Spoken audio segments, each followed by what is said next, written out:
Good morning everyone! So for today's mini vlog, ngayon ko lang po ito na voice over. So actually kagabi po ito naganap. Nagkaroon po ng end year Christmas party yung aming batch 96 nung high school po kami. So as you can see, ito na po yung aming mga foods na hinanda ni classmate Ayawe. Ayan, meron po kami ditong menudo. Syempre may spaghetti rin po to.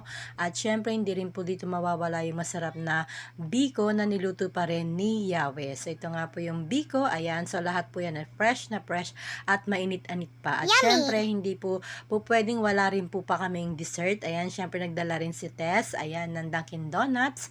Ayan, at syempre, ito po yung aming magiging pagkain kagabi. O, naging pagkain kagabi. So, ito nga po ang aming munting salo-salo kagabi. So, habang inaantay namin yung mga iba naming classmates, syempre, binidyo-video ko muna yung aming simple pero masarap na food. So, ito, meron din ditong pansit. At syempre, meron din po doon na parang apritada or menudo doon sa kabila. At ito nga po, at habang nagantay kami sa iba namin mga kaklase, ito nagkwentuhan muna kami rito nila Jack. Ayan, syempre, at yung iba kong mga kaklase pa, nandyan din si Yawe, tapos si Ophelia. So ito na nga po, unti-unti po kami dadagdagan. Nandyan po si Tess, si Laila, tapos si Annalisa So, tapos yung si Oliver, and then yung iba pa po na dumating. So yung iba hindi po nakarating dahil may mga pasok pa yata. At thank you nga pala kay Laila Fuentes sa masarap niyang ice cream na dala-dala na talagang doon ako nag-concentrate dahil hindi siya nakakaumay. At syempre, nagbigay din po ng pang-shot po no si Mate Oliver. Ayan,